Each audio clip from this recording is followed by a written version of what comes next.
সকাল 7টা। পাপ্পি ঘুম থেকে উঠল, ফোন চেক করল। কেউ উইশ করেনি।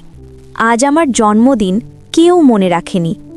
ডগি এসে পাপ্পির পায়ের কাছে বসল, লেজ নাড়াচ্ছে না, শুধু তাকিয়ে আছে। পাপ্পি মাথায় হাত বুলিয়ে দিল। তুইও ভুলে গেছিস তাই না? ডগি উঠে চলে গেল। পাপ্পি সারা দিন একা, দুপুরে খেলো একা, বিকেলে বসে রইল একা। ডগিকে কোথাও দেখা যাচ্ছে না। কোথায় গেল কুত্তাটা? সন্ধে 6টা। পাপ্পি সোফায় শুয়ে আছে, চোখ বন্ধ। হঠাৎ ধুপ, বুকের ওপর কিছু একটা পড়ল। পাপ্পি চোখ খুলল।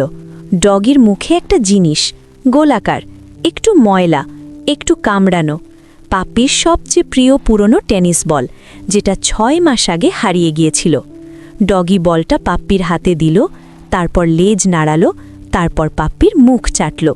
Happy birthday Pappi. পাপ্পি বলটা বুকে চেপে ধরল, চোখে পানি। সারা পৃথিবী ভুলে গেলেও তুই ভুলিসনি। ডগি আবার লেজ নাড়ালো। আমি তোমার সবচেয়ে দামি জিনিস লুকিয়ে রেখেছিলাম 6 মাস, এই দিনের জন্য। রাতে পাপ্পি আর ডগি একসাথে সোফায়।